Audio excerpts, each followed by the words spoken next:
Things which matter most must never be at the mercy of things which matter least. These famous words from noted German author Johann Wolfgang von Goethe are difficult words. Not difficult to understand. There's nothing especially brilliant, revolutionary, or revelatory about what these words convey. The difficulty, rather, is in the execution. One of the advantages of having a church year is that we have clearly defined endings and beginnings, which serve as opportunities to pause and with intention reflect, take stock of where we are, and remind ourselves of where we are going. In other words, to make sure that those things which matter most do not succumb to those things which matter least. So before we look too far ahead at the 2016-2017 church year, let us take a look back at ourselves, and remember who we are and what matters most to us. As a community, we are many things, but first and foremost, we are a church. And as a church, I would like to suggest that one of our primary functions must be to nurture spiritual growth both individually and collectively. If you identify as a Unitarian Universalist, if you are a member of a UU church in fellowship with other UU congregations in our association, then you have essentially already promised or covenanted to work towards spiritual growth. The third principle of our associational covenant proclaims an acceptance of one another and encouragement to spiritual growth in our congregations. Now, honestly, the third principle doesn't get as much play as some of our other principles. It's not as frequently cited as the first principle. It's not as foundational to our faith as the fourth principle. It's not even as easy to remember as the seventh principle. The first, fourth, and seventh principles are kind of like John, Paul, and George. The third principle is Ringo. But look, every band needs a drummer, and Yellow Submarine is arguably a top 10 Beatles tune. Churches of any religion or denomination exist to help us deepen our spirituality, and UUCJ is no different. The great difficulty is perhaps in understanding what that means. Spirituality. It's a squishy word. It means different things to different people, and in some ways that's very good, especially for us UUs with our diverse ways of understanding and defining the divine. In trying to define the concept of spirituality, it is important that we cast a wide circle that can encompass everyone, including the most ardent humanists, atheists, and materialists among us, because I believe that spirituality is equally accessible to all people.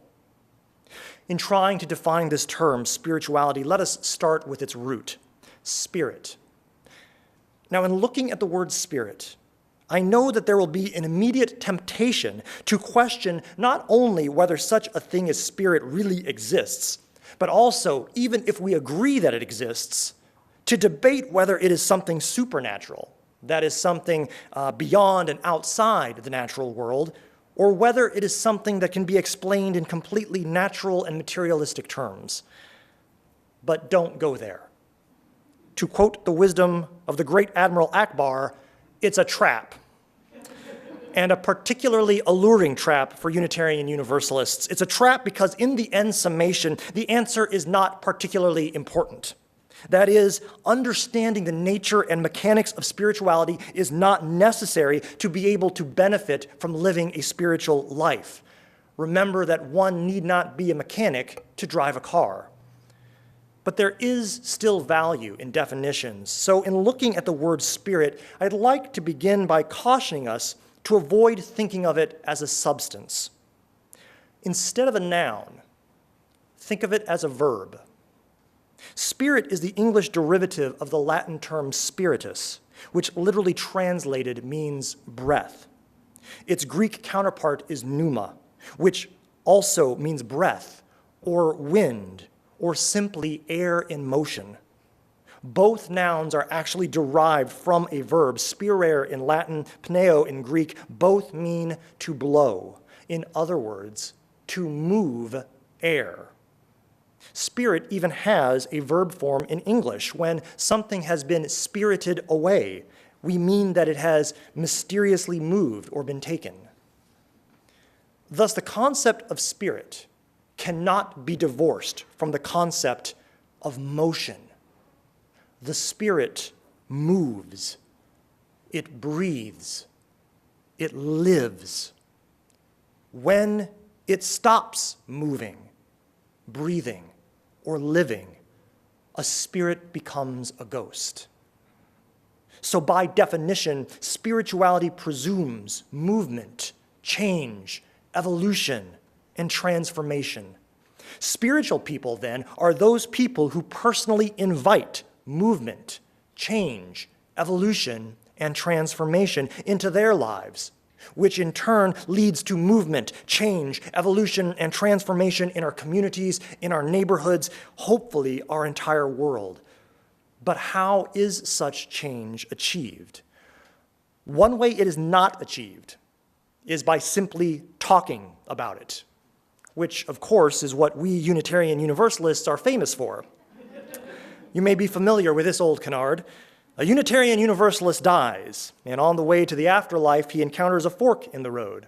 The path to the left has a sign and an arrow with the word heaven. The path to the right has a sign and an arrow with the words discussion group about heaven. And the joke writes itself. Spirituality cannot be achieved simply by talking about it, studying it, or even reading blogs about it you find on Facebook. You don't become a bodybuilder by talking about lifting weights, or reading about the history of weightlifting, or watching YouTube videos of other weightlifters. To become a bodybuilder, you actually have to lift the weights. Spirituality requires you to lift the weights, to engage in a discipline, in an experiential practice, not just a discussion group. As Unitarian Universalists, especially as Unitarian Universalists, we need a spirituality whose currency is sweat and tears, not latte and Merlot.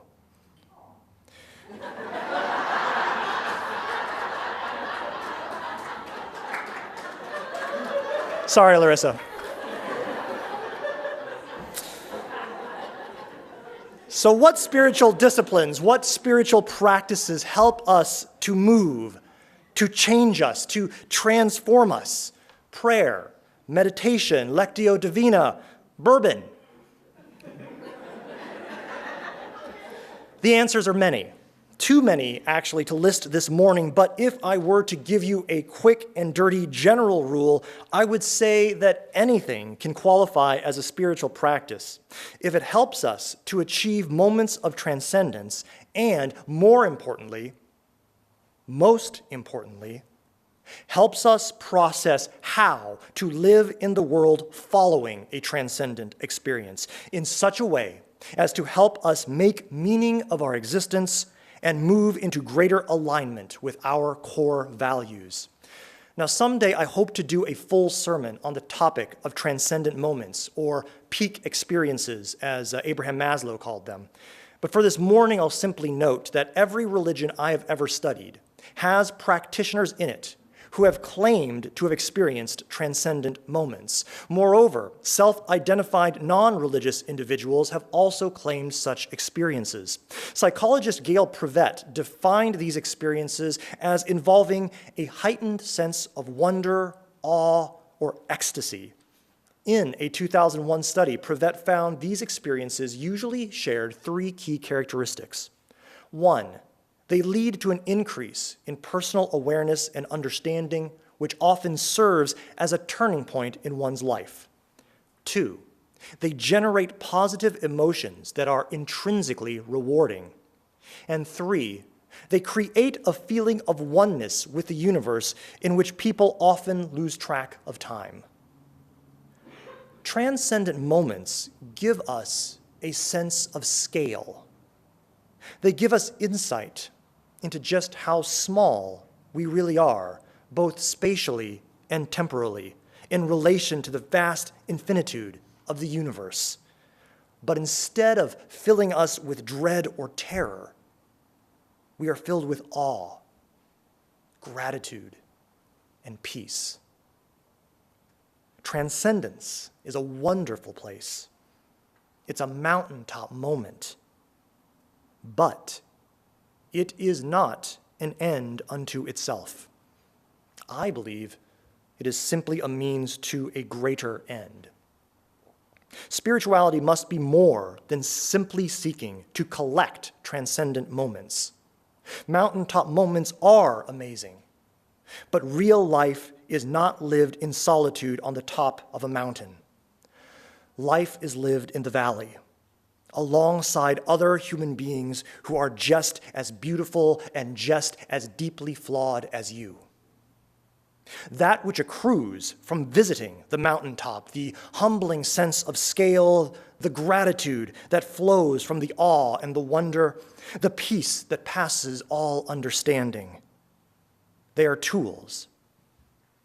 They give us the perspective and the reservoirs of resiliency needed to keep moving forward, to keep fighting, to heal and transform a world that is sick with terror, suffering, and despair.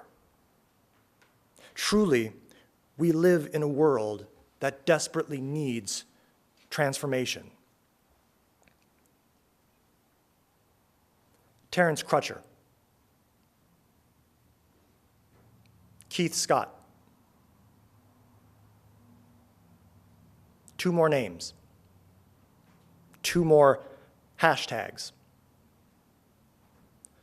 2 more human beings who would likely still be alive today if their skin were white. This week, their names were added to a horrific, tragic list that is far, far too long. We proclaim ourselves a nation with liberty and justice for all. We want to believe it so badly. We compel our children to recite that line every morning in classrooms all across this nation. It is a lie. Claiming we are a nation with liberty and justice for all is about as true as claiming that all lives matter in this country. And I think we know what the word all really means in both of those statements. But if there is a greatness to our nation, and I believe that there is, it is because we as a people have the ability to move, to change, to evolve, to transform. We can make that lie become true. My faith as a Unitarian Universalist compels me to give my utmost to make that lie become truth, to make this a nation with liberty and justice for all. As deadly serious as police brutality against people of color is, it is itself only a symptom of a far larger disease of systemic racism that has infected every cell of this country since its inception. And none of us are immune. We are all infected in our way by simple virtue of living in this country, constantly exposed to its culture, its norms, and its values. We each carry within us white supremacist ideas and attitudes that are so common, so ubiquitous, so seemingly benign and normal that they have become entirely invisible to most of us. As our understanding of the problem and definition of racism moves, changes, evolves, and transforms, so too must our strategies for battling it. It must be both an institutional and an individual transformation.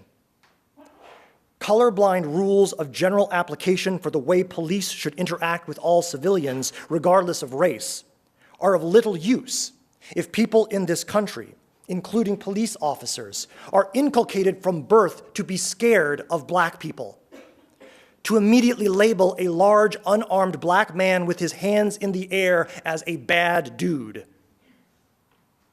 Is it conscious hatred of black people? Or is it subconscious fear of them? In the end, does it really matter? Both are forms of racism that left these men dead, that killed so many before them, and that will certainly take more in the future. Whether conscious hatred or subconscious fear, both stem from a disease of white supremacy that lurks everywhere.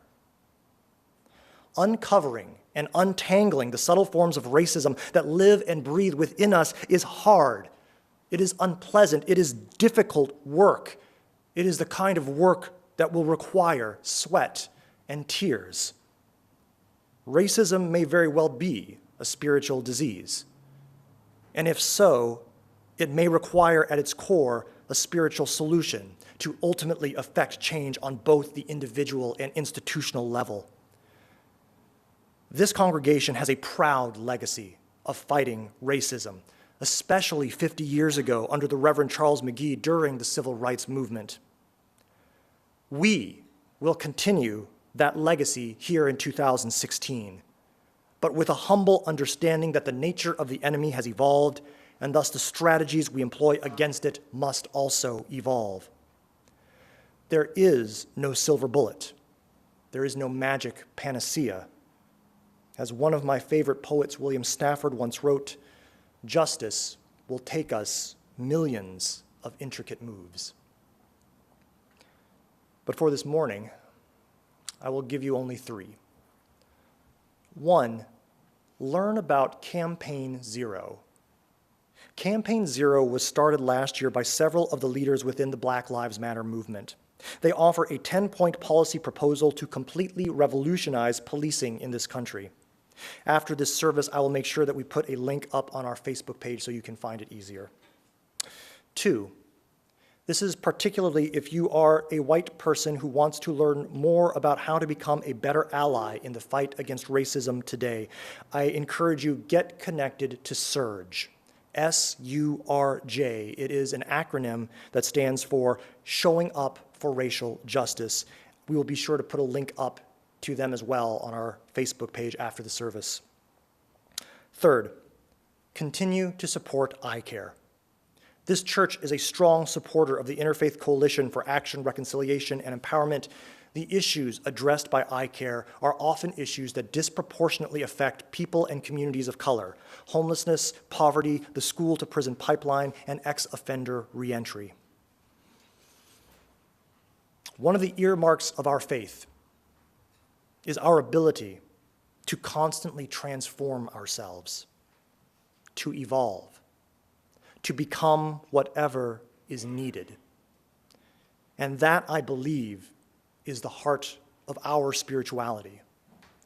It is a journey of movement and change. It is both a deeply personal journey and a communal one.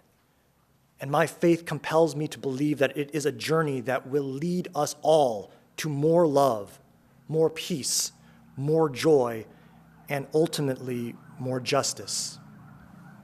Blessed be.